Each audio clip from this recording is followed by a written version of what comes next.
Perhaps people can hear this right now, so I'm not even sure, but I'm going to make it very clear on stream. This was not my choice.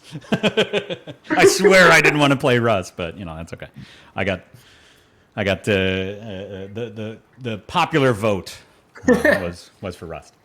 No, it's true. It's a crazy game. We'll talk about play Rust. All right. Is anyone who is watching the stream, is it actually live? Is it up? Yes. Good. Okay.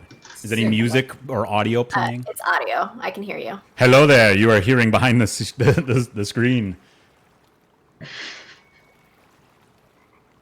Oh, you know what? I need to host.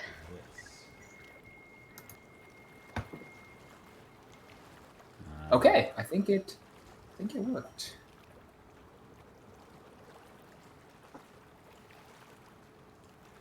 I have a harder time. So Fisticuff says, so it has come to this.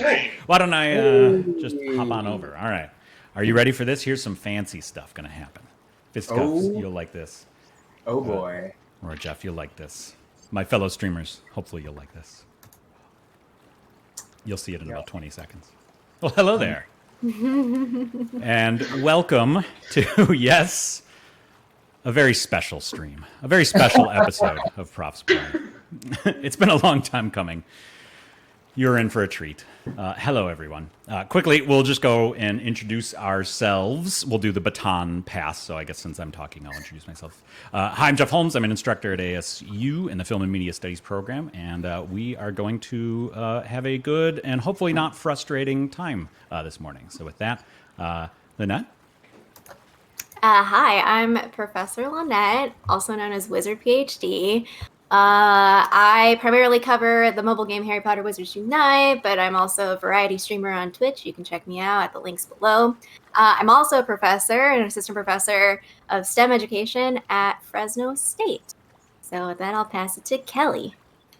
All right. I am Prof. Kelly, aka Sweater Wolf. I do a lot of streaming of retro games. That somehow seems to have become my thing. And I'm also an assistant professor of game design at High Point University. And I have to say, for context, the number of times that I have seen Jeff come into campus when we were at ASU together with like sunglasses on, and he's like, "Oh man, I was up too late playing this Rust," is incredible and uncountable. So I'm very excited. And with that, pass it to Earl. What's going on, y'all? Professor Aguilera here, aka Prof A Plays. I'm not an actual streamer, just here tagging along with the rest of my friends. I am a professor of teacher education here at Fresno State, and also very, very interested in learning about games. So let's get into it. Great. Well, thank you all. Thanks for joining us. I will have to. Hopefully, hey, look, we've got people in the chat. Hello, Fisticuffs. Hello. Here's a quick, several quick caveats. Let me make a couple quick caveats. I am, by nature, not very good at checking chat, so I'm going to rely on my fellow streamers and hosts to help me along. I will probably never once glance at chat, so if I miss something, just let me know. Yeah, let me know.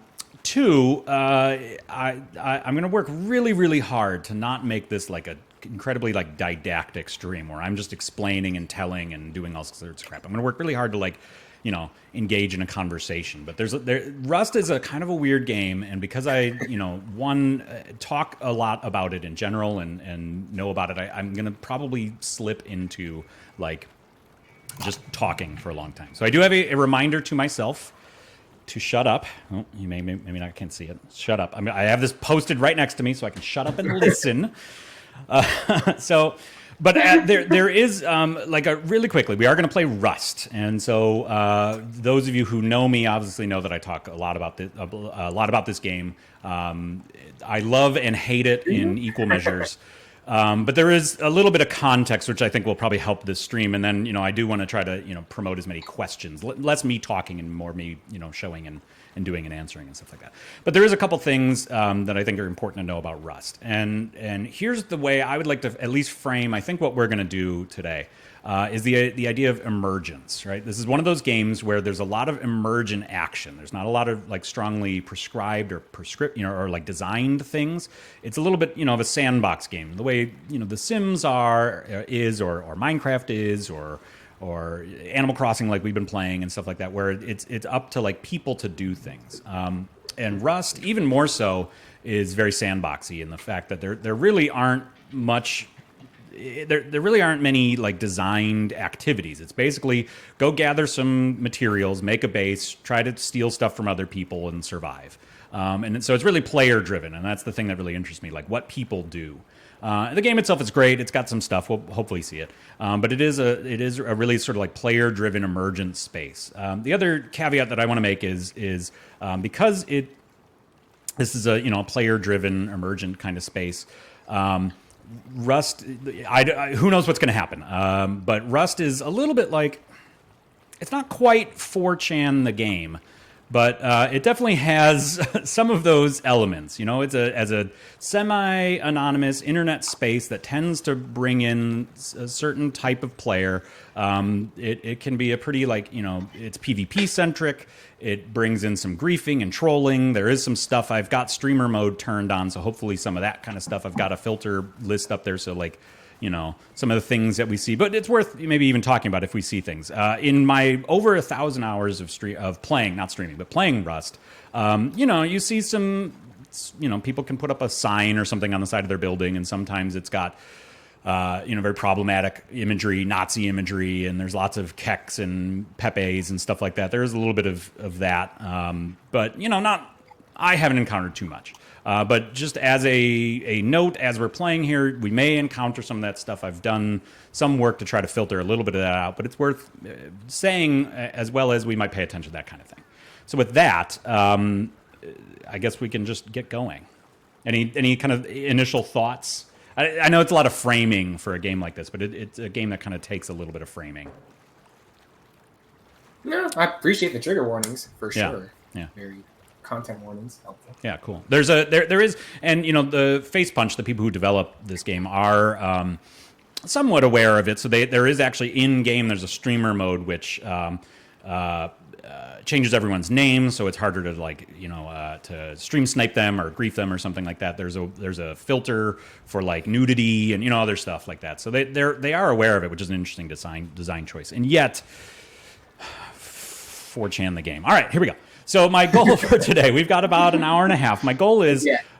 Chris the Cuff is in on this pitch. yeah, you're 4chan the game. No! It's not quite that. It's more like... Hold him back, Sweater. It's more like some... it's like Reddit the game. It's not quite 4chan the game, but it's close. All right. So my goal for today, I'm starting fresh on a brand new server, and we can talk about servers and other stuff like that. We're going to talk a little bit about like play style, I think, too, about different types of player types and how they approach the game and stuff like that. But I'm starting fresh on a brand new server, and I've got no equipment, no anything. And my goal for this is to try to build a base, and we'll see if we can do that in an hour. It may work well, it may work, who knows. And I've got some other stuff in mind as well, but that's my goal for this. So if we're all ready, let's head on over to Rust. And you like that fisticuff, like the screen wipe. Thank you. Oh. Yes, that was... that's stylish. That's a 2 a.m. That's a 2 a.m. specialty. Done in After Effects. It's actually pretty easy. I'll link you all the tutorial because it's pretty sweet. Very cool. All right, so I'm going to spawn. You spawn on a beach. Let's find out what happens here. Oh, it's nighttime, which is going to make it a little harder. There goes the cargo ship. Oh, let's go see what these people are doing. Speaking of emergence, let me... Oh, hey, look at that. Hello. Uh-oh. Oh, yeah, sounds about right. Yeah. So here I go, friendly guy standing in the fire comes and he's gonna kill me. This is that. All right, you got the Rust experience. We can wrap it up. Yeah. No. Yeah, that sounds about right. Let me. So here's a question I had for you all. So one way of doing it, you can actually hide chat. I can turn chat on, like I don't know if you noticed, but over in the left-hand side, there is a chat feature where, it's global chat where anyone can type into it. Again, you never know what's gonna happen in chat, so I can turn that off. I don't know how you all feel about it, but you noticed there was already a lot of MF bombs and other stuff happening, so we'll see. All right, we'll see what happens. I'll leave it on for now, and because I think that is part of it, but we'll see.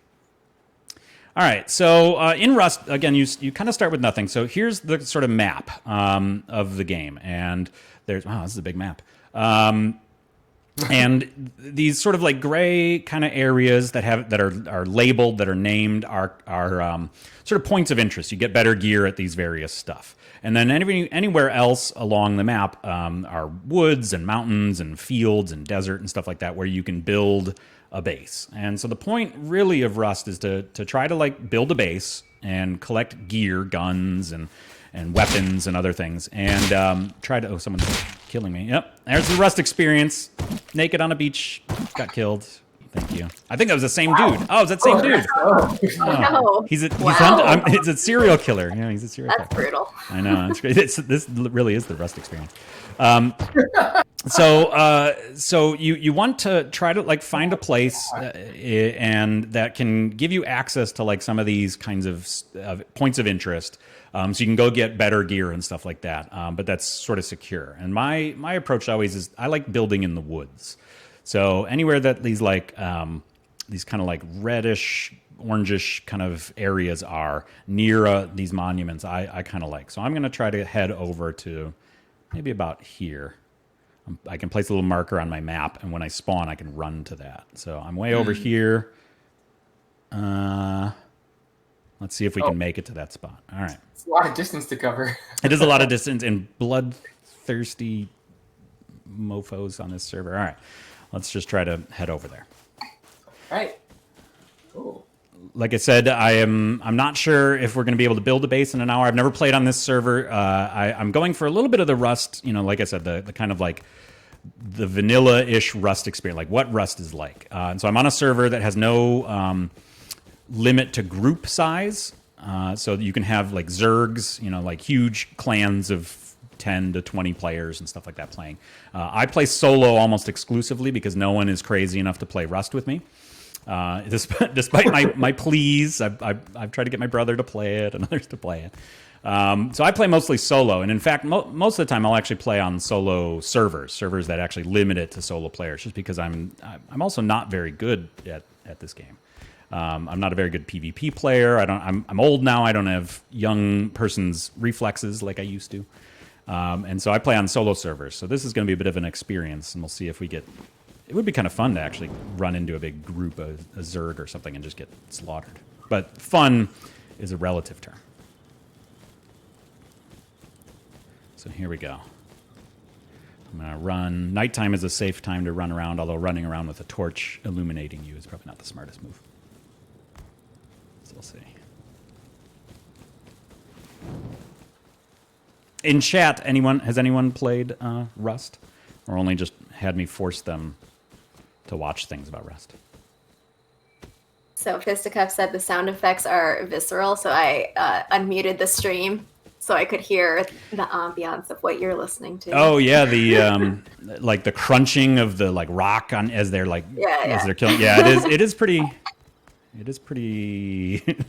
Yeah, visceral is a great way to say it. Yeah. Yeah, I don't know. We'll see. It's one of those games where you really need a lot of like environmental awareness, right? So I usually play with the sound way up in my headphones because you can hear like footsteps, like creeping up on you and approaching you and stuff like that. You can hear things in the distance, gunshots and other things, and you really need to watch. It's like I said, it's really strange because I'm not good at this game at all. I'm not a very good like twitchy game player. I'm not really good at PvP, and yet I just play this game just constantly, and I don't know why. I don't have a good reason why. So there's this bar that says "too cold." Like, do you need clothing or? Yeah, so it is a survival game. So you do need to kind of eat and drink and have clothing on. So there's me. Oh, I'm not on streamer mode. Oh, now you know my. Let me actually really quickly. Let me just turn that on. Let me turn streamer mode. Not that it even matters now because you now know server and. Name, but that's okay. So here I am. I changed my name. So I've got no clothing on. I do have it censored, so you can, if you really so desire, you can spend the $20 to get a really low poly naked player. Interestingly enough, you are assigned so when you first install Rust, it just gives you a character model. So you don't choose, you don't customize, nothing. It just gives you, which is kind of interesting. And you know, as 4chan the game, you can imagine what the response is to, you know, when people aren't given the player model that maybe they prefer. Which, you know, again, read into it that what you will.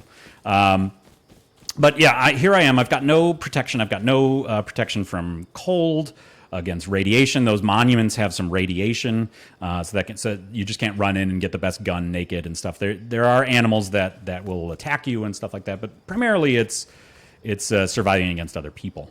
But yeah, I should find, because at nighttime it does get cold, and then here in the white, that's the kind of snow or Arctic area, and if it's cold and you have no protection, no clothing or anything like that, you'll die within a minute or so.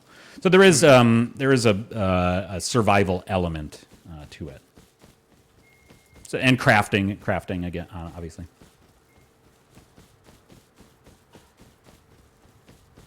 And we're on, this is an EU server, and it looks like there are Russian... in the chat. I've seen, yeah. I was like, well, yeah, I know. You're not, this isn't a discourse thing that you're not reading. That's another language. Probably, I'm not sure, Russian or something. There are a lot of Russian players. Ooh, what's that?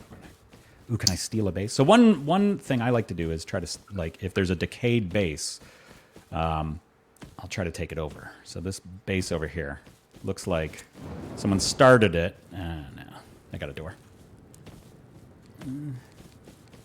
It saves you a little labor. So if someone starts a base, well, maybe we can. But it's got a code lock door, so that doesn't help. But you can save yourself a little labor and take over someone else's base. This is like the world's most boring stream because it's nighttime. We started right in the middle of the night. Is there a day-night cycle? Yeah, there is a day of. Let's see if not every. Yeah, it doesn't have. Some different servers have different commands where you can tell what time of day it is and stuff. But yeah, there's a day-night cycle. Usually it's like 45 minutes for day and 15 for night or something like that. And it's it's a design. A lot of people dislike it. In fact, one of the things that I mentioned, I play on servers that are solo-only servers. I also play on servers that are short night cycles. Some people just don't like it because you can't really do much at night. Although some people like it, like me, because I'm what's known as a grub. I like to run around and find things. I'm not a good PvPer, so I like after fights I'll go clean up, and if they leave anything, I do that. I'm a very grubby kind of player. But nighttime is good for a player like me because I can run around in relative safety. But it is very annoying because it's long. It's like 15 minutes of this. So stream, welcome to Here's Rust. Black screen. Look at this beautiful game with its one color. pretty expansive color palette. Yeah, it's very good. But again, this is good for us. So, all right. So, it stares back at you. Yeah, blue black light filter they put on everything. I'm staring into the void, and Rust is staring back at me. Let's see. Oh, that coffee went so quick. Ooh, thunder. Thunder. Yeah, ooh, man, that's the only how I said it got darkly ominous. I'm gonna be in the darkness watching you in the darkness. If the tower doesn't surge. That was either really close or quite a thunderbolt. I think it was both. Sweet. All right. So we made some progress. We haven't gotten killed, which is nice. Oh yeah, that's good. I could send some rain this way because we're in the middle of the Phoenix heat, and nice. So if you have any of those powers at your disposal, yeah, I'll is that a chat command? yeah. Type / weather control. I don't know. You do have a question, Jeff. Yes. Well, unless anyone else has put 1,000 hours into Rust. God, Jesus. What about the game draws you in to play so much? Is there anything in particular in the design that stands out?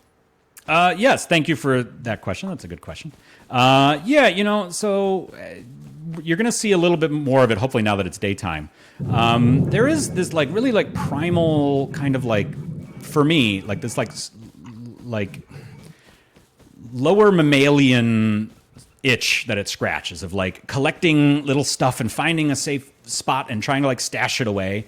It like scratches this, like for me, this primal like squirreldom, of our like nature, that we like to like collect stuff and find it and stash it away and be safe and stuff. So like this early game moment where I'm like running to a spot that I want to try to like build my base at and be safe and secure and stuff. It's like a really big reward when it works. So that feeling of that satisfies, again, that kind of urge that I'm going the totally wrong way, that I have.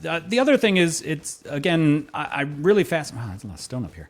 I'm really fascinated by, kind of emergent gameplay and emergent, like, sort of narrative and storytelling. For those who have taken my class know this. But like what people do when you just sort of give them a controller and then, they go wild and do stuff, to me is really interesting. And so that I love watching what happens in a game like Rust. And usually, like 90% of the time, it's just like, that player who just walked up to me and just killed me on the beach and is doing stuff. And it's just that kind of interaction. It's really frustrating. I actually hate it. Maybe I'm just a bit of a masochist, but there are then those like other 10% of the time where like funny, interesting, weird, cool things happen. I'll give you a great example. So again, this is a game that like really brings out a lot of like, like PvP and kind of trolling behavior and stuff like that. But like one wipe, I was playing on a server, and I built like a little base that I really liked, and like right up the hill from me, these like two guys like built a little base. And they were cool. I walked by and they're like, hey, like in voice chat, because there's voice chat in this. And they were like, hey, what's up, man? And they were playing as like non-violent like artists. They were just like painting. They called themselves like the hill hippies because they were at the top of this hill. They were just like making paintings and giving them out to people. They planted a whole bunch of food and stuff, and people could just walk by and take it. And it was really cool. And they were funny, like players, and like they got griefed and stuff, and yet they kept just being outside, painting, and giving them away. And that was like really cool, and they were fun to talk to. And so like those moments are really rewarding. So for all the times you get sort of door camped and killed as a naked on a beach and stuff like that, you also find, occasionally like cool, funny, interesting stuff. So that's a really long-winded way of saying, yeah, there's some things I guess I like about this game. Couple. I like them enough to like overcome, so let's say it's 90-10. 10 is I don't know if that's a good split or not, but maybe accurate-ish. So it's enough to overcome 900 hours of misery in order to have 100 hours of fun, interesting, unique encounters. I don't know if that satisfies me exactly, and yet I just keep playing it. Here's the other thing. The other thing that is about Rust compared to other games, as a player who has, I'm near my spot. As a player who has kind of an infrequent gaming schedule, I never know when I'm going to be able to play and stuff like that. It's the kind of game where you can hop in and out and just play like 10 minutes. Oh, I just want to check on my base and maybe just go grab a node or something like that. And you can just hop in and just play for 10 minutes, or you can play for 20 hours or something. All right. I found my spot. All right. Wow. I cannot believe we've not really run into anybody. That is intense. All right. So what I'm going to do is I like this spot here because you're near the roads. You're near a couple of like major monuments and other things. And I really like these kinds of rock formations. You can build a little base right in here. So I'm going to build, my goal now is to build a little base right in this little rock. So I'm going to build, so first what I have to do is I have to get a bag, which means, so when you die, you respawn, and you can place down bags, and that'll, so like you can respawn just randomly on the beach like we did at the beginning, or the next time I die, I can respawn right here on this sleeping bag, and I'll just whoop, pop right up here. I don't have to run back or anything like that. So obviously you want to like do that for put a bag in your base and stuff like that. But my goal always is to like put a bag right next to where I want to build, and then I'm just going to start farming. So now I get the joy of hitting a tree with a rock until I get enough wood. You've played this game before, right? It's Minecraft. It's Terraria. You know, I don't know, whatever. So it has a number of those kinds of elements, you know, of other games. All right, so I'm going to hit this tree in order to get some wood.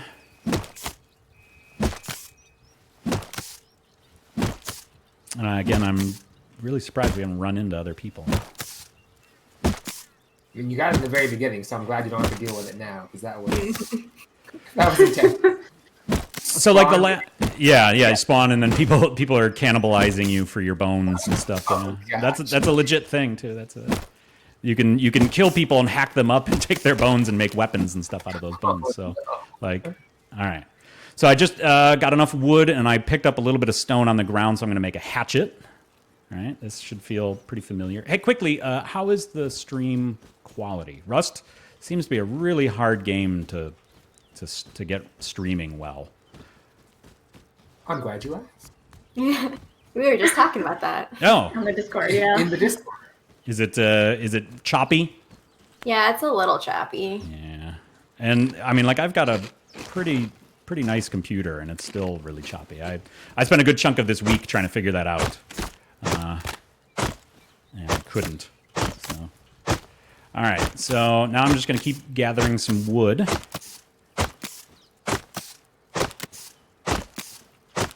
To build a little starter shack. All right. There's a little mini game, you know, where you got to hit the stuff. All right, let's see. Chopping this tree down in real time, bro. I know, seriously. Well, you know, I mean, it puts you at risk, right? People can hear this from a pretty good distance, can hear you hacking away at the tree, and so they're probably going to come over and you know, if anyone's nearby, they're probably going to try to kill me and get my wood. One of the sort of key tenets of a game like this is you farm players, not resources. So people like me, who are not very good at this kind of thing, are going to try to farm these trees and rocks and stuff like that. People who are even remotely decent at PvP will say, I don't need to do that. I'll just shoot you once and get all of your stuff. And so again, it promotes a little bit of that kind of interaction. It's way easier for them to just come kill me after I've chopped down 4 trees than it is to sit there and just farm trees. Right. So you talk about like Fisticuff had a really good question I want to come back to at some point. Sure. In the chat. But talk about surviving, right? Building a base. So the only thing you're like trying to survive though is like other players, right? Like that's the whole. Yeah. For the most part, yes. Yeah. So people are just like coming after each other, and you need to like protect yourself from that. Yeah, essentially. Got it. All right. Like All right. Holy cow! I can't believe the Yeah, speed we're making. Real life for me, man. It's like shopping for sanitizing wipes. So I just built the foundations for my base. I can't believe the speed. Fortnite action here. It is. It does have. So that's another reason why I like a game like this. For some reason, I like the building aspect of it. Now I'm waiting to put a door on my cabin or my little thing here. Wow. One-click upgrades. Oh, and then you've got that rock as like the backup here. Oh, cool. Cool. Oh my god! I can't believe the speed we're making. Oh my god! Holy cow! So a lot of Russian in the chat. So one of the again, another thing.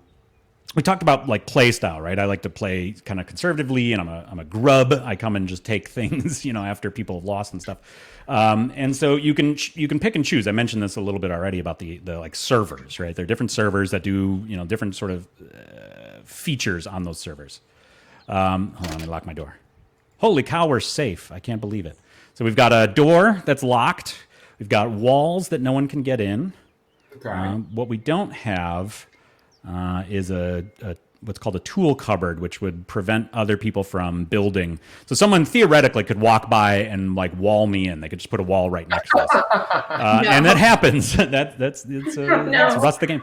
But you can build a called the tool cupboard, which actually puts like a little radius around your building that no one else can build in. So one way of griefing people is to like get in their base and take their tool cupboard, and then and totally screw you over. But right now I don't have enough stuff for a tool cupboard, so now I gotta go farm a little bit more wood here. So hang on just one second. So you gotta leave the safety of your base. I do have to leave the safety of the base, so I just built a little storage container for my stuff. Hopefully no one knows I'm here. We haven't hit this question, right, from Fistikov about things that we find compelling versus things that we feel downright manipulative. Just in general, not just like the Rust. You say more about that? Yeah, so I'm just reading this question from... This is a follow-up, right? Because the initial question was about your 1,000 hours in Rust, right? Oh, God, Jesus. Yeah. So in the follow-up, Fistikov Jones says, I'm curious about what hooks the group finds to be most effective and compelling, and which we find to be downright manipulative. And I think it's a good question, like, about games in general, right? So yeah, I don't know if you have thoughts on that, or if anybody else has thoughts on that. I mean, this isn't really a hook, but Jeff did pretty casually mention you can pay $20 to get nudity in the game. That's more like I'll let me revise that. What I meant by that is that there is a feature here that you can turn nudity on and off. So right now I have there's built-in like censorship. Let me hold on. Let me start crafting my tool cupboard really quickly so I don't get griefed. But you could theoretically have it so that it's just pixelated, right? So now I'm pixelated. Or I won't turn it on, but you can imagine that you could be. So what I meant by that is that like if you really cared, you could go buy this game and have your character be nude. I turn it like to DLC function. the nudity DLC. Yeah. We really need money, guys. Guess what? Naked players. Yeah. You know what sells? Nudity. The Sims level nudity. Yeah, exactly. Yeah. Oh, they're gonna woohoo. No, there's no woohooing in this game.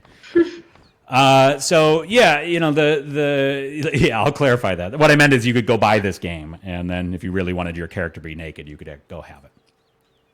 You don't have to pay extra. That's a built-in feature, All right, so I got a tool cupboard coming up, and now I can place this tool cupboard, and what this will do again is prevent other players from building kind of in my area. But I want to try to place it a little bit more wisely. I can't place it see these rocks prevent me from placing this tool cupboard, so I got to pick a slightly different spot for it.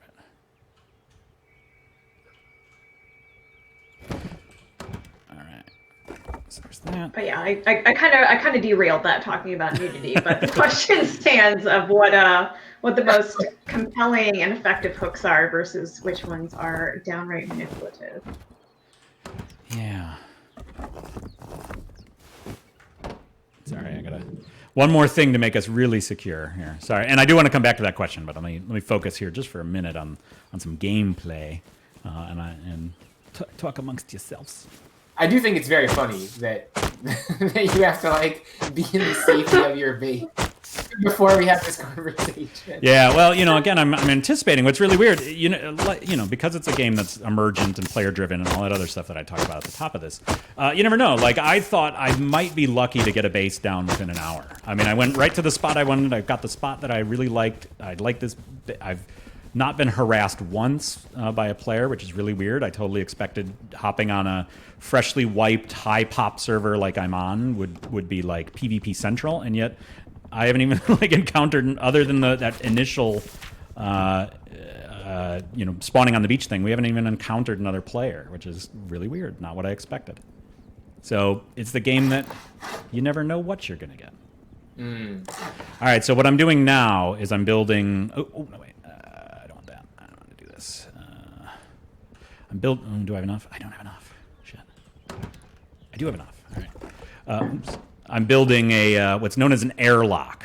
So what happens is if a player's running by while I open my door, theoretically they could walk right into my base, right? So if this door is open, they can just walk right in and blah. But if I build a second door right here, what I can do is I can walk in my base, close this inside door, and then they could theoretically just only get into this part of the base, which is protected from them going any deeper, right? So again, a big goal of players in this game is to take your stuff to PvP centric and stuff like that. So you want to do whatever you can to prevent them from getting your stuff. So base building is a big part of that. Building a base where they can't get in and can't get your stuff is an important part of being successful in this game. You've got 5 potatoes. So I do have 5 potatoes. Look, and I can eat them. Potatoes are good. They watch. So down in the corner, you see my health, my food. Sorry, I was reading something else. My food status, my hunger level, and my thirst level, and stuff like that. And potatoes are pretty good. Watch what happens when I eat one. I got a little bit of a boost to my water and a pretty good boost to my food. There's nothing worse than when you're like playing and you're in the middle of something important and suddenly you're hungry and your health starts going down. Because as you're hungry, it'll reduce your or thirsty, it'll reduce your health. Yeah, it's like real life, man. It's like real life, yeah. It's a real life simulator. All right. Hunger bars down. Holy cow, we are like doing amazing. I've got an airlock in place right now. So what happens is now no one can actually get in. Watch what happens when I try to get through this door. So you can't run in. It's called an airlock. And so a big part of going way back to Fisticuff's early, and so even if I open this door, they can only get into this section. They can't get to my tool cupboard or where I can put my boxes to store my stuff. But to go back to another thing, Fisticuffs asked, why I think it was Fisticuffs. Why do I like a game like this? I do like the building aspect a lot. I spend a lot of time on like streamers and YouTube channels. There's a couple of YouTube channels that I follow about like building stuff. People come up with really clever ways of using the building system. So again, this idea of like emergence and stuff, but using the system of building in order to do cool stuff to make bases harder to get into or interesting designs and stuff. And I like that a lot. I spend a good chunk of my time just trying to collect materials and build my base and do cool stuff to not get raided. The whole point, again, is to keep people out of your base. And, another interest that I have is in sort of, distributed teaching and learning stuff. We've talked about this a million times. But it's a great example of, people making, teaching you and making tutorials, YouTube tutorials and other things on, how to build and how to collect stuff and how to do all that kind of work. And I find that really fascinating. And, I also follow a couple of streamers who are fun to watch and interesting and good and stuff. All right, so we're going to go collect more stuff. So the building, that's a very long way of saying I really like the building, kind of aspect. I find it pretty fun. All right, let's see. All right, so I can't believe we're doing really well. We're progressing way better than I do even on my solo servers. So like I did a server wipe a week ago or something like that on a server that I normally play on, and it was like 3 hours of me trying to put down a base. I'd put like that twig foundation out, and I'd start to get materials to build it, and someone would just come and yoink it, and I'd cry. And like I expected that to be like this now, but it's not. So good on us, I guess. All right, so now I'm going to start. So wood is your basic material. A lot of Russian on this server. It's an EU server, so that's probably fine. But now I'm going to collect some stone because I'm going to get up to the next tier to make my base a little stronger and to give me some more stuff. So back to hitting rocks with other rocks.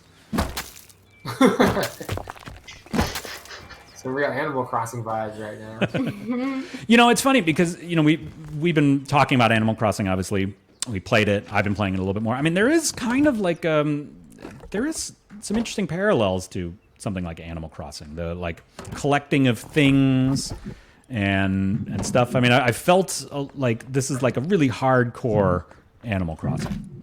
I mean, you can't kill your neighbor in Animal Crossing. Like, that's something that you can't do. You can just cruelly vote them off the island. Yes. And kick them off and be like, hey. Streams. All right, we're building a new tool, a stone pickaxe, so I can get a little more stone, which will be good. And so the next thing up, I'm going to get some of this stone over here. No more hitting rocks with rocks. Now we can hit it with a rock on a stick. We've upgraded. Technology, man. All right, pop this in. Maybe French in the game chat. All right, let me pop that in there. I'll go get one more, and then we got to find a little bit of cloth because I want to build a sleeping bag inside my base. So in case I die, I can spawn in my base. And then we'll maybe go see if we can find some players because I just cannot believe how I have not seen anybody. Social distancing, man. I guess so. Everybody's quarantining in Rust right now.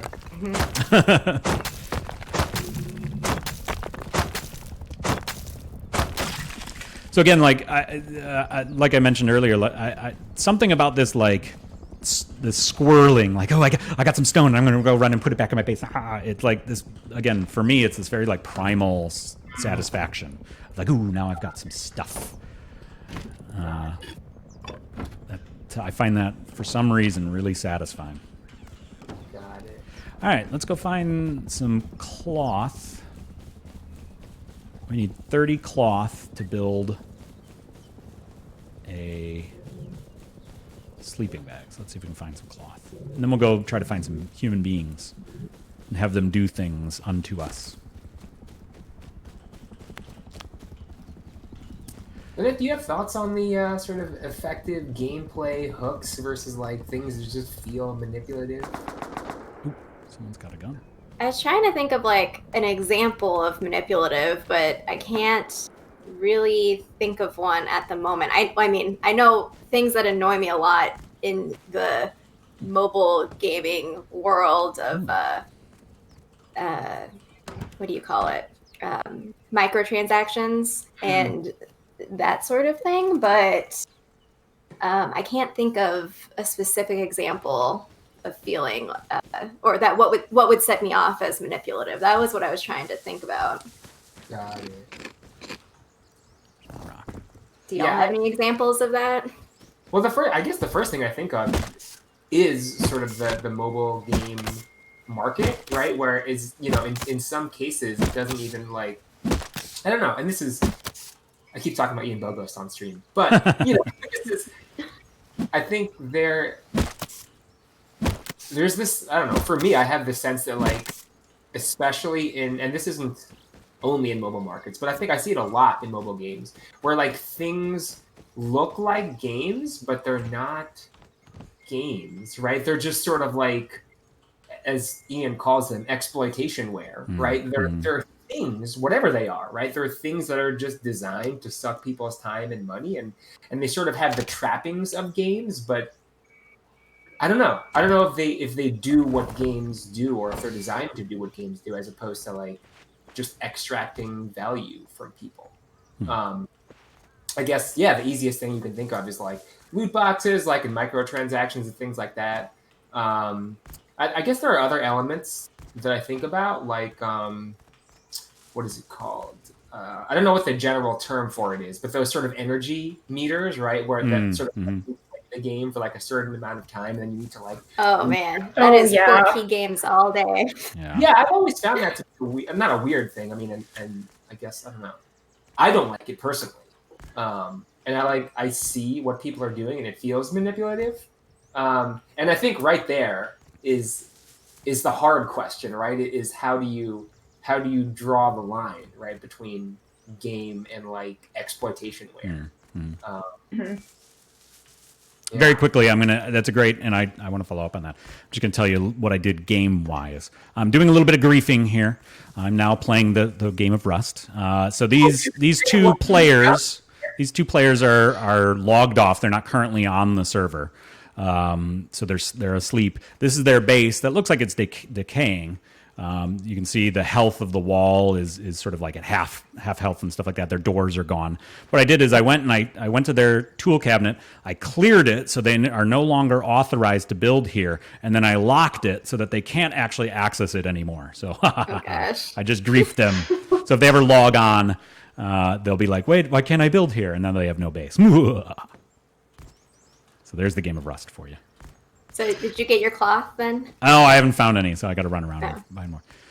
No, that idea of extracting labor. I mean, games in a way are all about that, right? What do you get out of playing really any game? I mean, other than enjoyment, right? Or something. Now, people can play them professionally or they play them socially. There's lots of stuff you get out of it, but it's all labor that goes into some digital plaything, right?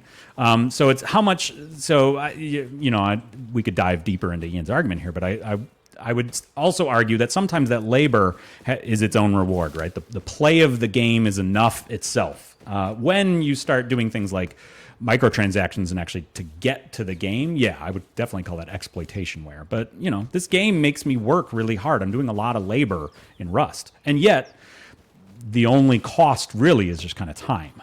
There's no monetization that affects the game, and there's no pay to win kind of features, and for the most part, so I don't mind that kind of labor. Right. No. Yeah. And I think I was in my personal view. I think I'm thinking less about the labor and more about the capital.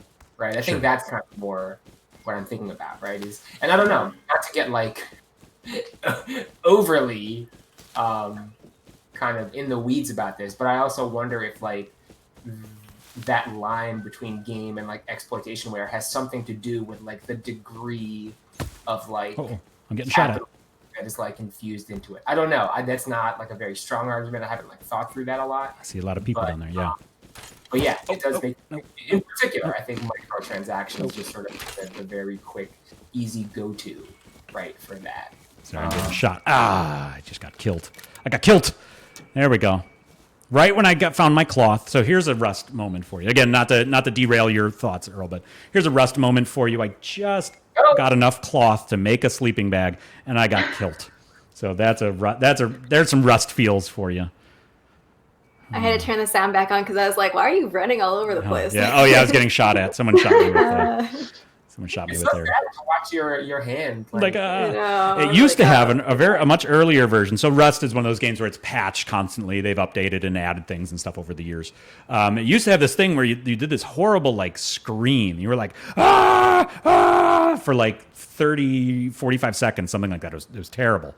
They patched that out, and a lot of people hate that they patched that out. That screaming was what they enjoyed. Again, 4chan the game, I guess. I don't know. Oh, God. All right, so I died. Ernest killed me. Thank you, Ernest. We were alive for 36 minutes, which is really surprising. Shout to Ernest for ending Thank this you run. for ending. Yeah, I really can't believe... Oh, someone's out there chopping wood right next to me. I'll see if I can get him. There's the loop right there, right? That's right. Farm players. Who did it? Oh, he got me. Dang. Got me. Wasn't very good. I didn't have a weapon. He had an actual axe. All right, so now we're really screwed because I can't... It's a 3-minute timer on your bag. So I've got 273 seconds to wait. So we're just going to respawn somewhere else. We'll see if we can find some people. There are a bunch of people down by the one of the monuments that we built near. So we'll see if maybe we can go back over there and see what they're up to. So I spawned way far away. Here I am way down here. We got to get all the way back over here. So I'm just going to fart around for 2 or 3 minutes until we can respawn near our base. But yeah, that's Rust. You got it. You're getting the experience here.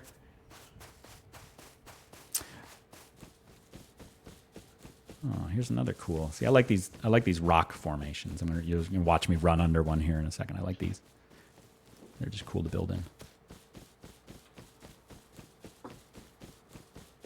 Ooh, I see human beings over there. Let's see what they're up to. Bet you they're hitting each other with rocks. Take a guess. This is now they are running apart. Now they're running back together. Are they rock swinging? Maybe they're working together. So here's another thing. I mentioned this somewhat casually, and I'll reiterate it here. Rust primarily is played with other people. Most people will play with teammates. As a solo player, watch. Oh, they're gonna kill me. No, don't do it. Run. Hey, man. Oh, no. No, don't do... Oh. Oh, I even had my torch out, which is a sign of peace. Ah. Well, not, I mean, maybe. Okay. It's All like right. the like the heck diver's cape swing. Yeah, exactly. So, we talked on our last stream about like how you signal to other players, in game, the Portal multiplayer or degrees of separation, like communicating through very limited tool sets. That's a common thing. People will pull out their torch, especially if they're naked, if they have nothing on them, they'll do that. But people like to kill nakeds for some reason. So. Let's see. Boy, this is like the world's most boring Rust stream. I thought we were going to have lots of action, but it's mostly I standing. mean, we're getting around. action in the chat. Fizzicop is just like killing it with the questions. I love it. My head's going in like a million different places. I don't want to hijack your. I don't want to hijack the game stream, but No. I mean, like I said, there's not much actually currently happening. so go for it. Let's see. So we're right now. I'm just kind of waiting for the timer to reset because I don't want to try to build another base down here. It doesn't make much sense. We're kind of in the middle of nowhere. I want to answer this last question, but I'm like very concerned about spoiling games where that I can think of in particular a game that does that, but it doesn't happen until like later on, and it's supposed to be like this aha moment that you realize like the game is like encouraging this sort of cooperative behavior. So I think it does. I think the answer to that the question is whether there are emerging games that exist that encourage good behavior. I think yes, although I'm like I don't know if I'm ready to talk about it yet on stream. Yeah, I mean, I think that's an important. Is this my body or is that someone else? Oh, there's me. Yeah. Hi. There's my dead body. Now here, you want to see something really? Turn up your sound for this. Oh no! I'm gonna destroy my own body Oh my in order to gosh. extract resources like meat and bones. So this is getting a little Black Mirror right now. Yeah. Yeah, this is There I go. So how did you learn that you could do that? yeah. I don't know. Just it's a kind of game you do die a lot. Sometimes very intentionally. There's a command where you can kill yourself, like if you want to reset or something like that. Like I can do it right now. Here, I'll kill myself. Now this is in the game world. It's very important to notice, but you can kill yourself. And one of my grubby ways of playing. I walked 48 meters. This is a new feature. These detailed stats. Interesting. One of the grub ways that I play is because you can extract resources from your own body. One of the resources that's useful in this game is animal fat. You can turn it into fuel. You can combine it with cloth to turn it into fuel. And I'm a very cheap, grubby kind of game player. And what I'll do is I'll be in my base. I'll kill myself. I'll respawn and extract the fat from my own body rather than try to have to find it out in the world, and then I can build a furnace, which is again just kind of a cheap. I'm exploiting the system a little bit. Let's see here. What's the longest you've been alive for? I don't know if you said that already. There are times where you can go, and especially if you've. Again, I'm not very good at this game, but if you have some gear, a weapon and armor and stuff like that, you can survive pretty well. And if you play on a map that has like no one on it, you can be alive forever. But like on a map, like on a wipe day kind of experience where I'm running around doing kind of what I've been doing, just sort of trying to establish a base and a thing where there's a player. An hour maybe. Oh, he's getting the cloth. Damn him. Again, I fully admit, I fully cop to the fact that I am not a good player at all. A streamer that I watch, who's very good at this game, will be alive, like as long as he wants to, essentially. He can just, kind of run the table if he wants to. And I've watched, some of his streams where he's been playing for, 6 hours or something like that and hasn't died once. Me, I am not that good. I'm lucky to survive a few minutes if it's a populated kind of area. Sometimes I wonder about that too, like on Twitch. This is one of the things that actually gave me pause about whether or not I should stream, right? It's like, I'm not very good at this game. So like, is that like I don't know. Did you listen to that podcast episode that you sent us earlier? You don't have to be good. You don't have to be Yeah. good. Your alternative is personality is your thing. Yeah. Like, what is the You, thing you have to be interesting. Right, yeah. No, I think there's something to that. One of the things that got me into Rust was I played the game and I kind of liked it and stuff like that. And I started following a YouTube creator and streamer as well, but his YouTube stuff is what got me into it. He wasn't the best PvP player. He wasn't the best base designer or something. But what he did really well was he told really funny, interesting stories. And again, that idea of, we talked about this already, but the idea of like sort of emergent play and like what happens when people are just, set free in a system like this is really interesting. And his stories were always really funny. Any students of mine in chat know what I'm talking about. I forced them as an assignment to watch one of his videos, which was very good, about like spawning, and like the game was like kind of broken, and he kept spawning next to this other player, and it turned into it started as like a goof, and it turned into this like really they were going to build like a house out on the beach and just retire and live there together and just be bros, and like it was meant to be and stuff, and it was really funny. And those moments again are what I find really rewarding in a game like this. And so his content, it wasn't PvP centric. It wasn't like look how good I am at this game. It was like look at how good I am at like crafting these interesting moments. And doing that, and that's what really got me into this game. And I've been seeking that high ever since. That I've been riding that pony, just waiting for that high. And so those hippies who lived on the hill that I talked about earlier were like kind of like that for me. I just like encountered randomly like players who were doing some interesting, funny stuff that wasn't just getting like killed instantly. And I found that really great. That was one of the best wipes I had when I was just like by those dudes who were just having a good old time and being funny and stuff. And that was great. It was a great experience. So yeah, you don't have to be good. You have to be interesting. I think there's Are you pretty familiar with this map? No. So it randomly generates. Oh, okay. I was curious about that at the beginning. I was like, is this? Yeah, it'll randomly generate. Ooh, got a lot of goodies. I like to find. See, I'm a grub. I like to find stuff on the ground and just pick it up. Yeah, it randomly generates. There are some preset maps, and some players will play on those. But most of the time, it's randomly generated. But it's the same kind of thing. You are always going to have.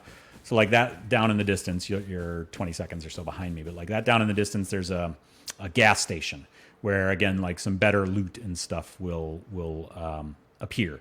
And so those are common to the maps. They're in different places, but if you see those are always the same. So people tend to build kind of near those they're called monuments and stuff, and to get the better stuff. So I guess I never established like what the setting was, right? So I guess it's post-apocalyptic because it is. Yeah, there's not much like prescribed lore, but there are like some features of the world where it's run down. I'll show you some of these. I'm just gonna grab this cloth really quick. Cloth is in short supply. I really need it. I need a bag in my base so I don't have to do that over and over again. But yeah, there is some sort of implied lore, environmental lore. There's no real story. There's nothing necessarily driving the narrative exactly, but you are in this post-apocalyptic wasteland. Someone's over there. They're probably going to shoot at me. I just want my cloth, man. Hopefully we survive. I saw him coming right at me. Oh, there's so much cloth right there. I'm making a risky move here. Oh, there's a cave. Nice. Maybe we'll go spelunking.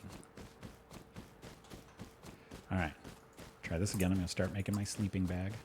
Forget where my base is. Is it here? No. I'm lost. All right. Sorry, I got to focus. I can't multitask. I'm a very bad multitasker. I just collected enough cloth to make a bag. I'm scrambling frantically to get back to my base to place my bag. And then, let's see. All right, we did it. We did it. All right, so I'm going to now place my bag in the base so that if we die, we can spawn in a safe area. All All right. Nice. We did it, y'all. All right, why don't we go head over to that monument and see that gas station, see if we can see people, see what they're up to. Yeah, so again, post-apocalyptic kind of world. Really, it's driving. Oh, so this is what I was going to mention. The idea, we started talking about this, and then I got sort of game distracted and stuff. So about design choices that sort of push you into interactions, right? Fisticuffs was asking about, and Fisticuff, I apologize, I seem to add an S to your name, Fisticuffs, largely because of that Chappelle skit that I sent you. I showed him that the other day. Fisticuff, I don't mean to add an S to the end of that. Fisticuff Jones, hello. You asked about like sort of design features for emergent play that promote cooperation. I think there are those. I think more broadly, like you can make design features that promote interactions. And you can make those interactions rewarding. Ooh, this is a nice box. So here's some good gear. All right. Got some scrap and some tech trash and a key card. Nice. Let me recycle that really quick. So having things like these monuments, right, which attract players to them because the good stuff is at them, is one way of doing that, right? Another way of doing that is you know, the gear that you kind of want to get only spawns in these boxes. So like here, I'm going to go grab one. These boxes only appear like on the roadside. So again, it's an attractor for players. It's going to bring players out there. So it's a way. It's like a way of getting players into a space together, and then they'll do whatever they do. But you can design things like these monuments or these boxes of gear and stuff like that, and put them in specific places to try to get people to go to them to then do things. So I think that's a design choice that they're. I don't want that. That they can use in order to promote these kinds of interactions. Now, what players do with those interactions is part of the game. And I think there are games, I'm trying to think of good examples of that, where they do promote cooperation.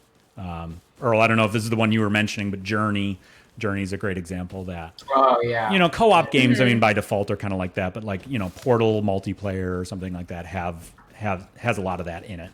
Right. You know, they give you tools and opportunities and design features of the game that promote those kinds of interactions and collaborations. And I think in Rust, one of those again is having those monuments there and only having the good kind of gear spawn in those monuments means people are going to naturally be attracted to them. That's a design feature, I guess. It's the green swipe card that you picked up. So at some of those monuments, you need that access card. It's a key card, and good gear is locked behind a door. So you use that key card to sort of swipe to get to the better gear. So I picked that up. It's a pretty valuable item because, again, it allows you access to better, like higher tier gears, gear and equipment and stuff like that. So I wanted that. Not that I'm ever going to use it. I probably won't play on this server after we end our stream. But out of habit, I just grab everything. I squirrel everything away, and I want it. For our purposes, that probably won't be very useful. But in game, you know, it's just out of habit. Key cards are really important. So, like, I could take it to, for example, I could take that green key card over here to the satellite dish, and there's a door in the satellite dish where I can swipe it, and there's like 2 or 3 boxes of higher tier gear there. So it's pretty valuable. Wow, man, there's just no one around doing much, is there? I picked a high pop server thinking I was gonna get some sweet player interaction, but so far not much. I guess maybe we'll go head over to let's see if we can find some. We're gonna head over. Speaking of attractors, here's one. Bandit Camp is an attractor. It's a PvP safe zone. You can't fight in it, but it has valuable resources like a recycler and some other stuff. So we'll see if people are over there. See what we can do. Let's see what else. What else should we do? Like I said, my thought was it was going to take an hour to get a base down, but we did it in like 10 minutes. So can people like not break down your base if you have like walls and like people can't like hit your base with rocks and like break it? It makes it harder, yeah. So the higher tier resources you use to reinforce it makes it harder to get into. But if they have explosives, they can blow up your walls or your doors. Doors are cheaper to go through than walls, but they can blow up your walls and get into it. But the higher, you know, so if I go from wood to stone, for example, it makes it a lot harder. If I go from stone to metal, it's even harder, blah, blah, blah. So, ooh, I hear a gun off in the distance. By the way. I don't know if we've already... Yeah, I was like, I don't want a backseat game, but... No, that's fine. That's good. I appreciate it. I'm focused on other stuff. There's no one here. That's weird. So you had comfort like increased just a little bit. How did that happen? Oh, I think I was near a fire or a rug or something like that. Something here on the island must have been giving me comfort. I can go do that. Like if I placed a campfire or something, I can increase my comfort. And comfort, it's kind of a statistic. It's like mechanics. So if I eat and I have high comfort, it'll refill my health meter faster. That sort of thing. Where are all your potatoes? I put them in my base. Yeah. In storage. In storage, I stored them. See, I squirreled them away. Now's when I need them, but I squirreled them away. I'll go find some more food for y'all. Thank you for reminding me. Wow, there's no one here at Bandit, which is kind of weird. Pumpkins? Any pumpkins? So, I mentioned the idea of like play style. So, most people play this game as a PvP game. They want to find other players and kill them and take their stuff. It's actually the most economical route, as long as you're decent at PvP. It's just cheaper to farm, like I mentioned, farm players than it is to farm resources. And so a lot of players play this very aggressively. And I've tried to do that, and it actually is true that if you kill someone who's got a bunch of gear on them, it just takes less time than running around the road to find stuff to recycle and blah blah blah blah blah. So most players will play it that way, but again, I'm not good. So my play style is to hide in the shadows, is to sneak from spot to spot to try to get stuff. All right, I'm back. I'm gonna eat for y'all who are worried about my health and well-being. There it is. Let's see. I'll stock some of those away. What should we do? Let's go along the road and just see if we can find other players. Oh, you know what? Why don't we actually set a real goal? Why don't I try to make a weapon? I can make a bow. And that way, if we encounter other players, I can try to defend myself and kill them. So let's do this. Ready? Everyone enjoy me hitting a rock with rocks. Here we go. All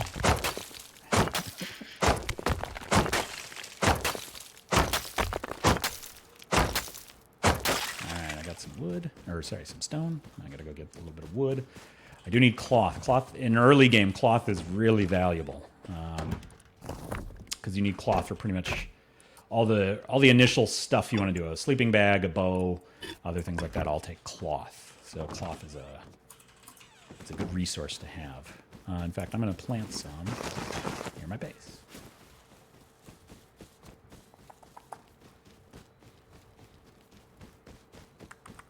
I'm just going to gather some wood.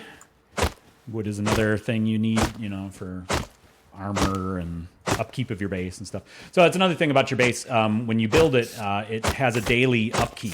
So every day, it costs a certain amount of wood and whatever other materials you use to keep it going. And if you don't, so those players, I don't know if you remember those players I griefed. I said, their base is decaying because they didn't have any materials for upkeep. So the walls will start to lose health points and eventually will just crumble.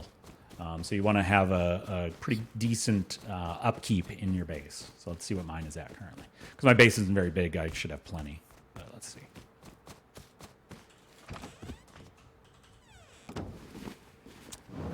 Let's see here. So right now it costs 234 wood per day to keep my base at full health. And right now I've got enough materials on hand for 6 days and 19 hours of upkeep. So I'm good. Oh, there's that whole calculation. Let's I think you already said, but how often does the server wipe? So that's a good point. Well, let's use this. Oh, here's what I'm going to do. Ready? It's nighttime. There's not much I can do right now, so we're going to switch on stream to our chat feature. Hello, we're back to the four of us chatting. The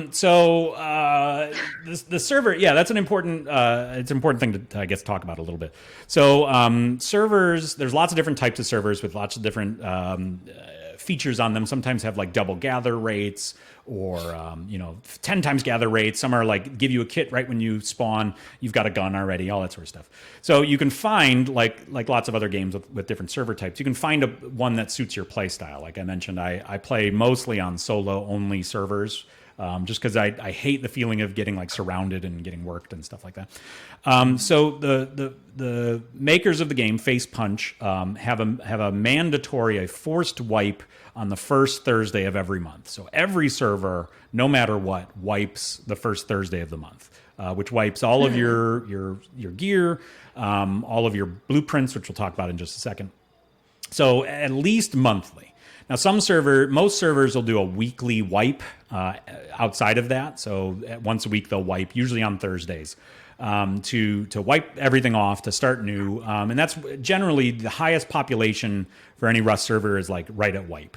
People love that early game stuff, getting their base down, doing all that sort of stuff. And usually over the course of a week, it'll sort of taper off. Some servers maintain a player count better than others and stuff like that. So other servers will be like every 2 weeks, or some will be just monthly. And then the other feature that gets wiped is this blueprint feature. So I'll show you what that looks like. We're in our chat. I'll show, once we go back to game, I'll show you what that looks like. Basically, as you find gear like guns and armor and features for your base, you have to learn, in order to craft them, you actually have to learn them. So you'll find it, let's say a pistol out in the world. A player, you kill a player, they've got a gun, or you can find them in those boxes and stuff like that. Then you have to actually research that item in order to then craft it again. So you could use it. If you find a gun on a player or something like that, you can use that gun. But as soon as you die and someone takes it, it's gone. Or you could research it so that you know how to actually craft it. So if you lose it, you can go to your base, and if you've got the materials, you can then craft another gun. So again, a huge part of this game is just going and finding resources, weapons, armor, as well as like components in order to do that. But when you research them, you learn the blueprint for that thing. And so the blueprints are another thing that gets wiped out on those server wipes. And the most common thing, not most common, but a very common thing that you'll see is that they'll wipe the map completely every week, but will only alternate wiping blueprints every other week. So you can start fresh with a new wipe with no base and no nothing, but know all of your blueprints still. So a lot of players like that. So on a fresh wipe, because they can sort of start over, but they know all the weapon blueprints and door blueprints and all that sort of stuff like that, you can get up to speed a little quicker. So that's a really long, convoluted answer about servers. They wipe. Every server wipes monthly. Most will wipe again weekly, and sometimes blueprints will be extended another week to sort of accelerate your progress. Let's see. So I was thinking, here's what we'll do. While it's nighttime, why don't we try a different? I'm gonna go to a build server and just show you some of the build features maybe while it's nighttime. So let's see if I can switch over. Crap. I got streamer mode activated, so hold on a second. Figure this out. Oh, well, you're not watching, so it doesn't matter. No one's going to stream snipe us. And if you are, thank you. I actually do appreciate that, because now I can play with other people. Let's go. Server mode in the client hides server names and stuff like that, too. So let me go over. Let's go to a build server. I'm going to switch back to the game now, and you can watch. I'm going to go over to the build server. This is just like a free-form server. There's no PvP. There's no nothing. You don't have to do upkeep. It's for you to practice out your builds and stuff like that. But I'll show you a little bit of the building functionality, which is kind of interesting. Again, that's a big part of the game that I like. I like building stuff. It's kind of fun. So we're going to head over to a different server. Hopefully we'll be able to find that other server again, but I'm not sure. I didn't favorite it or anything. All right. So here's a server with nothing on it. Other players can go. I've got a bunch of admin commands like no clip and other stuff like that, because it's really about building. So I can practice out my building techniques and stuff like that. So here's the sort of basic functionality. So you put foundations for your base down, and then you can build around that. So here I'm going to build a very common thing. It's called a 2x2. So two 2x2 squares. Put a doorway, usually right here. Oops. And I'm going to cheat a little bit and upgrade it to the stone.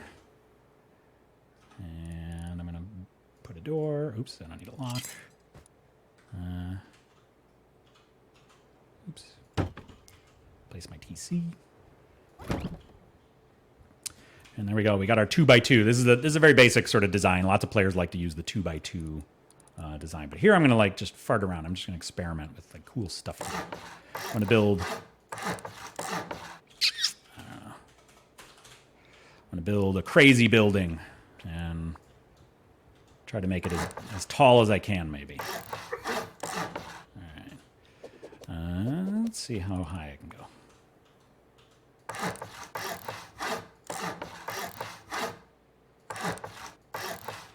Obviously, I'm flying in the air here. I can fly through walls. You can't do this in regular Rust. It's just an admin tool and stuff for your building kind of thing.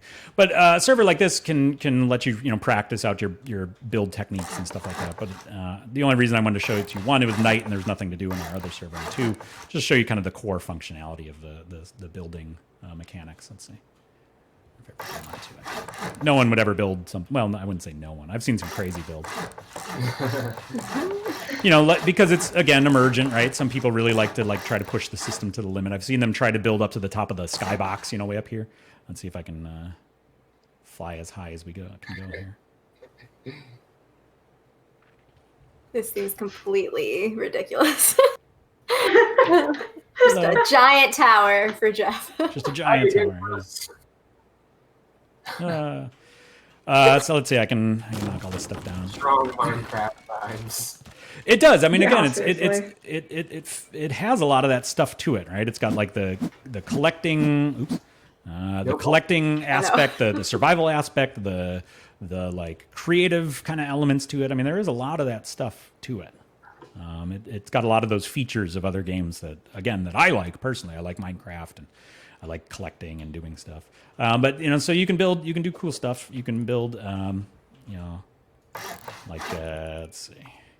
One common thing, I don't know if we'll get to it in our server today, because I just don't think I'm going to gather the equipment or the necessary resources and stuff to do this. But here's a common thing people will do. They'll build a little. So we talked about the idea of like a what do I call it?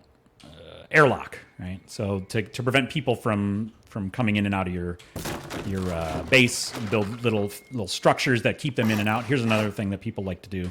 They will build, this, what am I looking for here?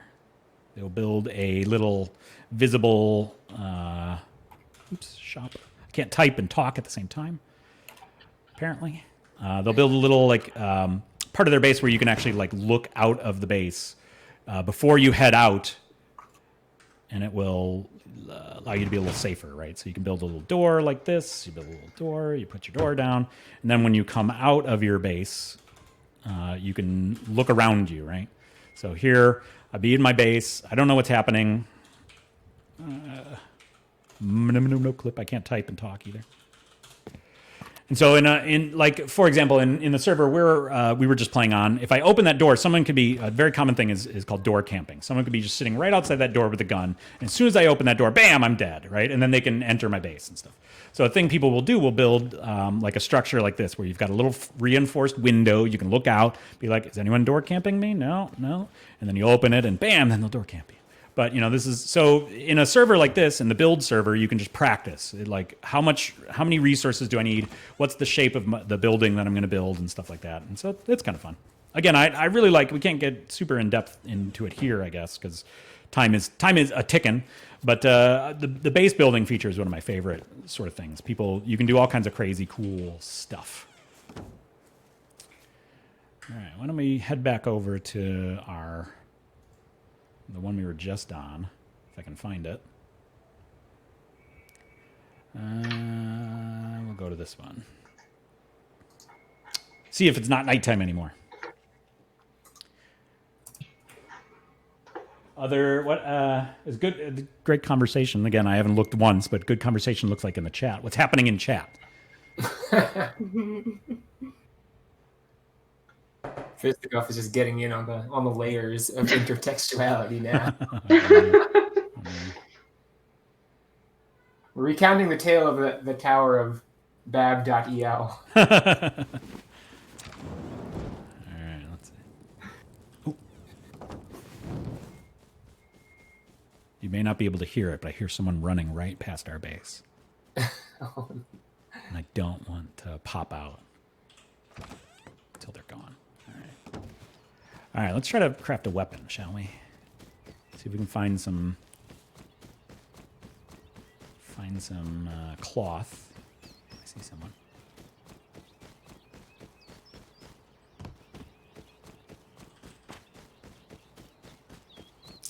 Oh, it's so much less tense in the daytime. I love it. Nighttime drives me crazy. The server I play on probably the most has a short night cycle, which is really nice. Again, I think it's one of those design things. You know, the Face Punch, the makers of this game, have talked a little bit about why they have nighttime in there and why it's so long and stuff. Is because they've talked a little bit about the idea of like tension and release. You know, it's a common thing, but they want you to. It forces you to kind of go back into your base and just kind of like, I can't do anything. I'm just going to kind of like cool down. I'm going to do my base upgrades or something like that. But it's a very intentional design. They put that in there, and players hate it. They talk all the time about how much like nighttime sucks and whatever. But it's an interesting design feature to like force you to like do something else, like tend to your base or just go not freak out. Rage quitting is a real thing. I have done it more than once. How many keyboards have been broken in half over? Fortunately, none, because I'm cheap and I don't want to break my keyboard. But there have been a number of like blood vessels probably broken in my forehead because of it. Does that count? Great cares for us. All right. Oh, I'm one cloth away from a bow. Hold on. Let's see if we can go find one more. One more cloth. That's all I need. We'll see if we can do anything. Kind of sucks again being on this EU server. You can't really read what's happening in chat. Maybe we can just go hop into a different server and just see what's happening. Probably better that way. Yeah. Again, the reason is, and I mentioned this. Maybe I didn't mention it when we were live streaming, but Thursday morning is wipe day, and so a bunch of the most of the American or U.S. based servers hadn't wiped yet, so I didn't want to be in the middle of them wiping. So we hopped onto an EU server which actually had wiped, but it means everyone's speaking Russian in chat, so there's not much to it.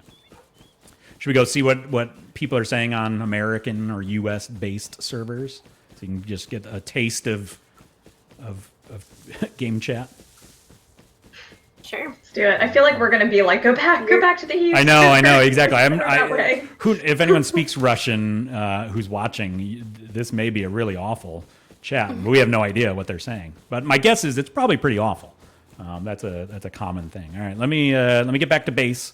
I got one more piece of cloth. I'll store it, and then I'll sock it away, and then we'll head over to a U.S. based server with a high pop, and let's just see what happens.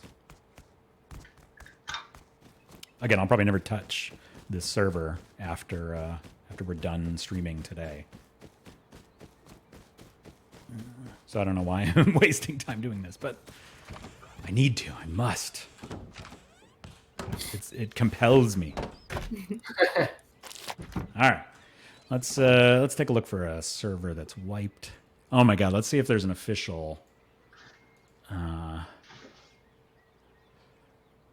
You subscribe to the time destroyed is not time wasted adage.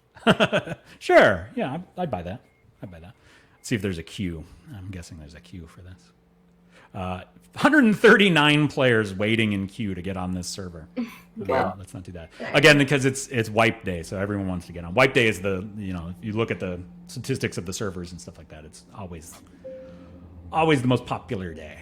Let's see. Here we go. Let's rusticate. Let's see if there's a queue for this. I'm guessing there is. Oh, I think we're good. All right. Here's a freshly wiped server. This is an official server, which means it's full of the worst of Rust.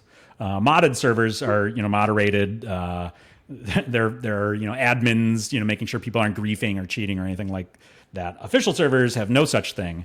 The worst of the worst Rust players are here. So let's see what happens. There's a ringing endorsement, isn't it? There's a lot of hacking and cheating and stuff that go on. Look at all these people. $20 says I'll walk up to them. Look at all these Look at all these corpses of nakeds on the ground. There's one. No. What have you walked? There's one. Oh, these two are just fighting. I'm gonna see if I can come in and I can clean up this dude. Yeah, it's on. It's on, dude. Loving the scatter class. Yo, bro, what's the problem, dog? Here, I'll put out my peace sign. The torch, the cape spin. Yo, what's your problem, bro? Oh no! I know. Oh, here's more fresh spawns. Let's see what happens. I will not be the aggressor. Let's see if they. Oh, see. You have to aggress that guy. Wait, you put up your peace sign after you just hit him with the rock? Was that the same guy? There's so many nakeds beating me That rock up. away, yeah. Oh my gosh. Holy fuck. Oh my god. Saving you. Oh. Alright, both of us team up and kill the guy all the way in the back. All right. I was trying to help you. What the fuck? Fuck you. Okay, fuck it, I'm dead. Oh, I'm dead too. I'm Killed the winner! I'm the winner! Oh my gosh. All right. Yeah, there's some authentic Rust experience for you. Naked rock fights are a big part. A big part of the Rust experience. So we talked. Remember we talked last session a little bit, and we touched on it here too. But the idea of like the discourse of the game, right? What is common things that people do, the way they communicate. So like take out the torch and light it if I'm naked generally means I'm friendly, whatever, right? So naked rock fights are just a core part of this game. That's something that the community of players tend to do a lot of. So here we go. Here's more nakeds fighting with rocks. Someone was muted by the mod team in chat. Yeah. Sounds about right. Oh, they've got spears. Oh, these guys got spears. Let's see if they'll be friendly or not. Let's join this roving horde. Let's see what happens. Please. Chat's getting dangerous. Is it? Should I? You can see why I said I should probably turn it off.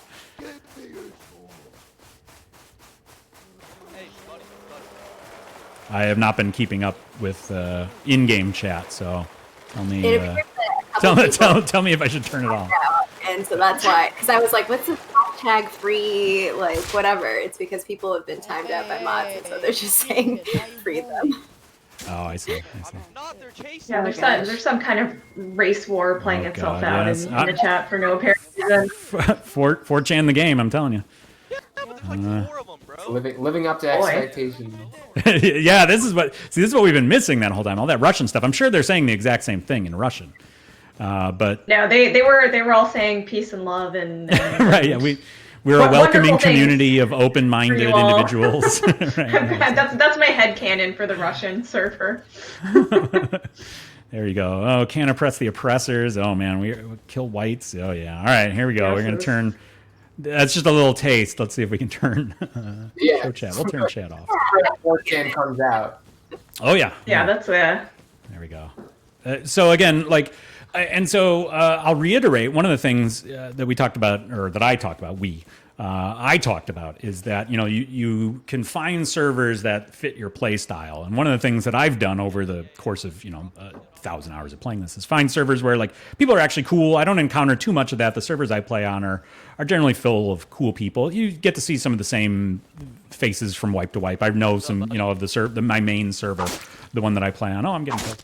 I know a few of the people on there now. I recognize them by reputation and stuff. And there's a lot less of that kind of stuff. We're on like one of the reasons I chose this server is because it's like unmoderated official server where you get a lot of that kind of stuff. But my main server, the server I play on most of the time, is actually pretty cool. I don't encounter too much of that for Chandum every once in a while.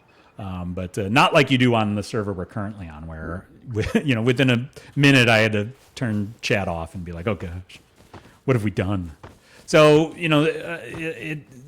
one of the things, going way back, we'll wrap this up because I know time is starting to get close here. Oh, I'm going to die. Come on, man. But one of the things, Fiskov asked early is, what's the appeal of a game like this? And I said, one of the things is I can find servers that fit my preferred play style, a little bit more casual, solo only, server that lets me play a little bit more of the way I want. And I think that's a cool thing about a game like this, where you can customize your experience. I have some control over the kind of game I'm going to play, even though I'm still playing Rust, because of this server feature and the modding kind of affordances of those servers. I can change the game into the game that I'm looking for. I don't want to play with big groups, so I find a solo server. I don't want to play with 14-year-old edgelords, so I look for servers that have a decent enough community of players and stuff like that, and then I can enjoy myself.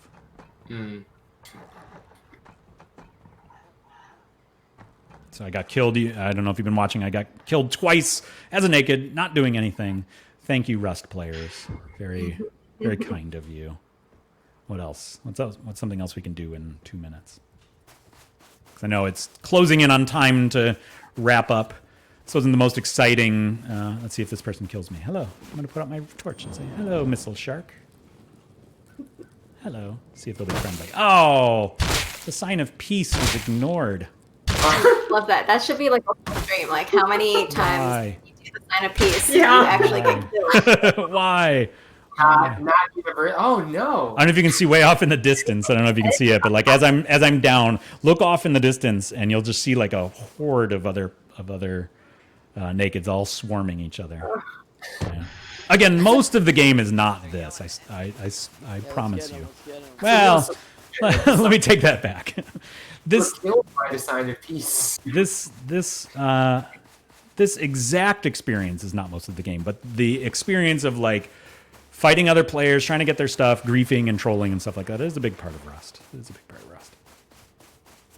Again, I don't know why I like it. Let's see. All right, I'm going to throw up the peace sign to this player. Hello. Hello, player. Hello. No! I'm being kind. Ooh. Oh, he almost hit himself.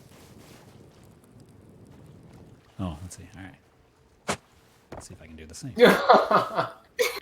You just see the rocket raised. Watch it. Oh no.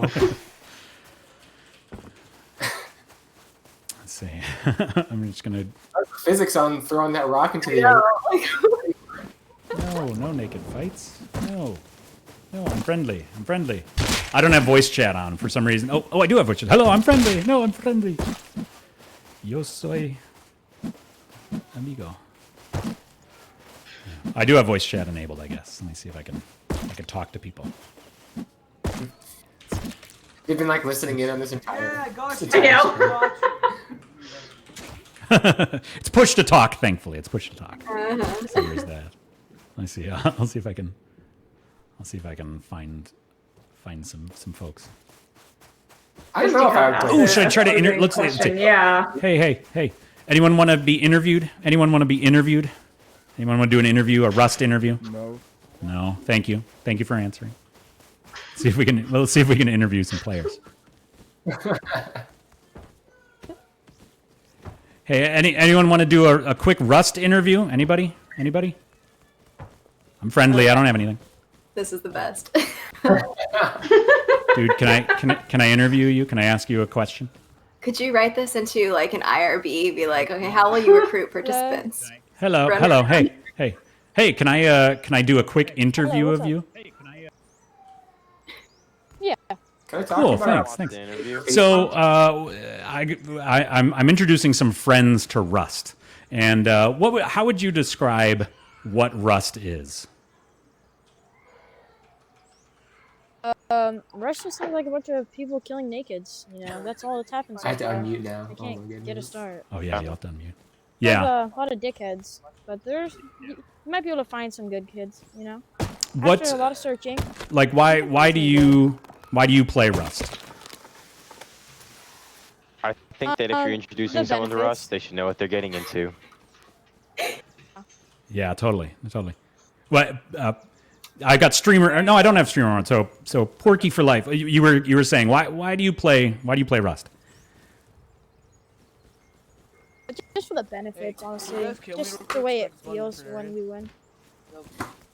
Can you guys kill me so I can spawn in a different area? Sure. Who's asking? Oh, this guy. My bad. Look at that. The community comes together to murder I'm back. one of their own. So, like, what keeps you coming back? So Murdering people. I've got I like love murdering people. that's good to know. Good to know. Hopefully, only in Rust. Oh. I'll stand a little further away from you. It's good. So, like, do you all play solo or do you play in groups? I try to find Solo. people to play with. Everyone but leaves everybody's me. A lot of dickheads. Yeah, same. Everybody, everybody betrays mostly. Okay. But I My would like, dad. you know, This is cool. friends to play with because. Yeah. Do you have like any friends that actually actively play, or do you Okay, just bye, like man. hook up for other players? Like, you know, just as you spawn on a server and say, hey, anyone looking I for just group? try to find other players. I just walk up and say, What else should "Hello, I my ask friend. them? My friend. Hello, my friend." Okay. From a spear. Hey, by the way, thank you all for allowing me to interview. That's great. No problem. Thank you voice. for interviewing me. Oh. Cool. Well, good luck. I'm going to go see if I can find a couple other folks to give us their insight. So thanks, man. Good luck. Have a good wipe. You too. It is delightful. Oh, it's nice. See. So like that kind of interaction, right? Like most of the time you just get killed, but all it took was me to run up to someone and be like, "Hey, can I ask you a couple questions?" And like someone actually did it, and that was kind of cool. And the other kind of cool thing for me was that like that player's answer was more or less like what my answer would have been. Like it's full of I'll paraphrase here, but it's full of a bunch of jerks. But every once in a while you find someone cool. And like, I think that moment actually proved it, because like, I got killed by this guy. Wait, no, hold on, no, wait, don't do it. Hey, let me ask you a question. Okay. Oh, I'm at 1 health. Let me ask you a question. I'm introducing some friends to Rust. They've never played Rust before. How would you describe what Rust is? Okay, I've so just a bunch of described people Rust with as better dead. stuff killed you. Oh, someone killed me. No. Why? No. Let's spread kindness and love. I'm crying. This is happening. There's enough hatred in the world. Let's let's help Rust be a better place. Oh my god. I think this guy's helping me up. Oh, cool, man. Oh, one guy helped me up, and then another instantly domed me. That's great. All right. So, I think that's probably let's go to the tape. So that's probably a great place to call this one. Let's decompress here for a little bit. I'm gonna exit. That wipe is satisfying. That was good. Yeah. Oh, you like that? That's good. Yeah. That's good. I'll send you the link for that. So I don't know. Well, that wasn't the most. That was probably the best. It took 2 hours to find something interesting, but we found something interesting. So, I guess I've done most of the talking. Let me just do this. I will now shut up and listen. What about Rust?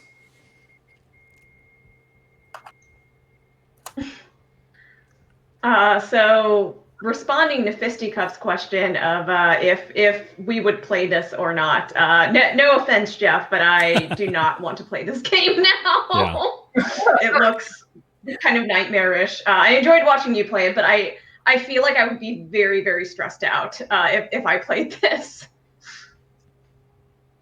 Fair. Again, I was giving you a little bit of a skewed version of the game. I wanted to show you like raw Rust, right? It's like this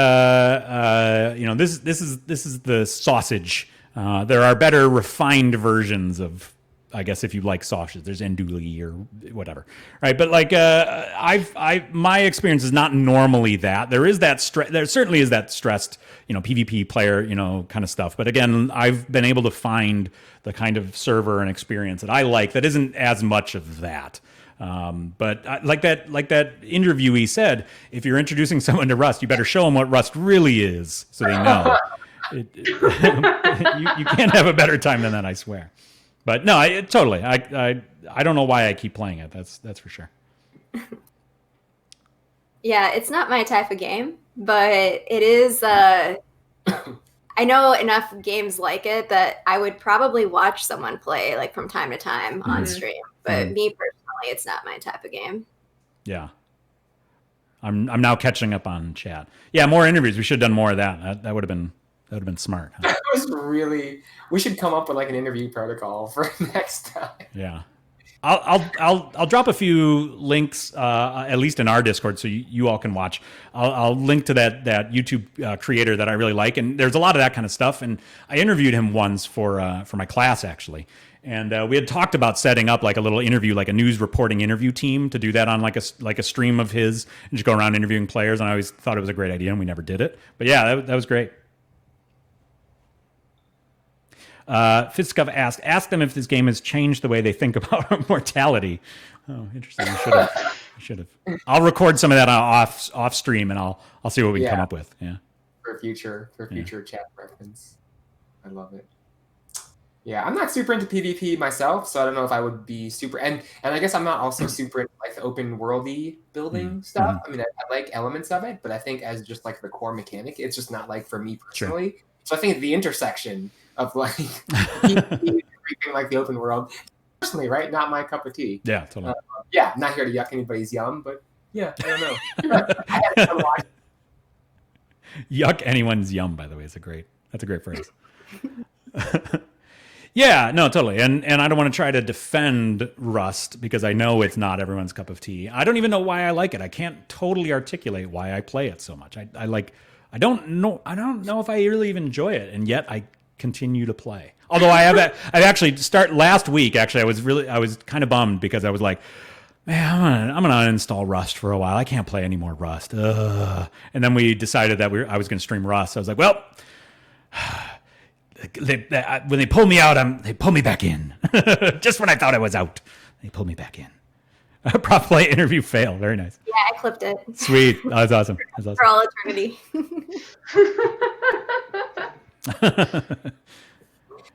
Yeah. What else? What other thoughts?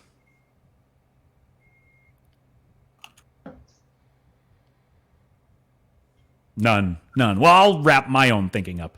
Yeah, I don't know. Rust is a thing. It'll probably literally, not even joking, I'm probably going to uninstall it from my hard drive today just to force me to play something else. I'm a little sick of it.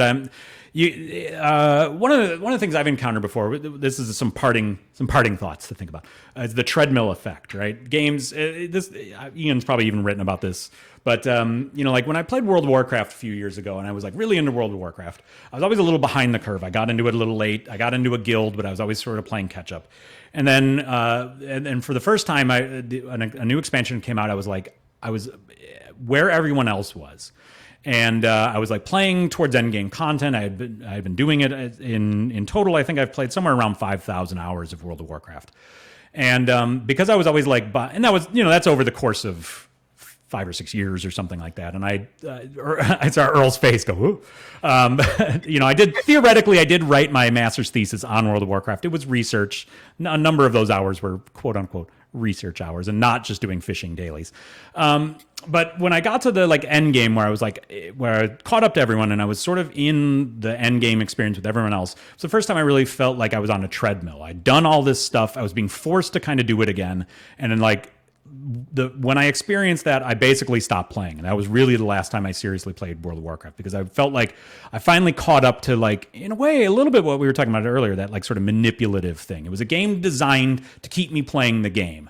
And when the new expansion came out, they sort of, like a little bit like Rust, they wiped all my progress. I was no longer in the best gear and the best stuff, so I had to go do it again. Even though I'd proven I could do it before, I had to go grind and grind and grind to get back there. And that's when I really felt like that manipulation was taking place.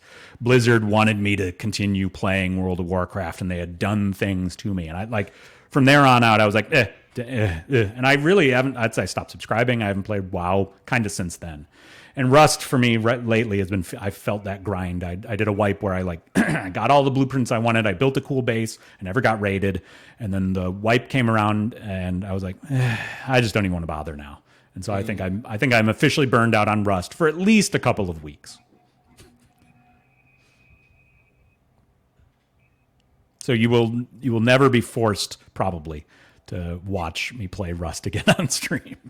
Unless we force you to play Rust. Yes. This is. I have to reiterate one more time. That was not my call. I did not promote Rust. Another thing, it's a hard game to stream because there are a lot of like long periods of like running around looking for cloth, and that's kind of it. It's not terribly interesting in that kind of way. It's one of the reasons I like watching Rust on YouTube is because it's edited down. You know, I watched a streamer who plays for 5 or 6 hours, and then he'll go edit interesting moments into a 10-minute clip. And it's like, oh, okay, great. I saved 2 hours of watching you collect stone in order for you to show me the one time where you had a funny encounter. That's cool too.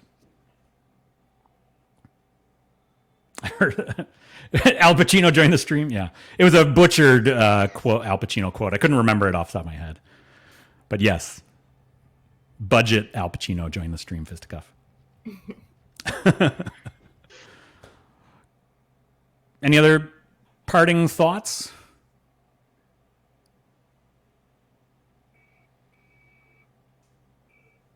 That's good. I think I'm still processing everything that I'm seeing. Yeah.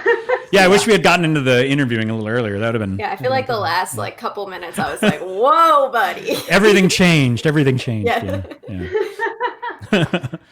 Yeah, it's pretty cool. Again, I'll reiterate. I said this once before, but it was interesting here, just off the cuff, hearing those players that took the time to interview. Now, again, it's a little self-selected and stuff, so the researchers in us know that's not an accurate sample of Rust players and stuff. But it was really interesting to me to hear that those players kind of said the same thing. Like, I don't play in groups because people suck.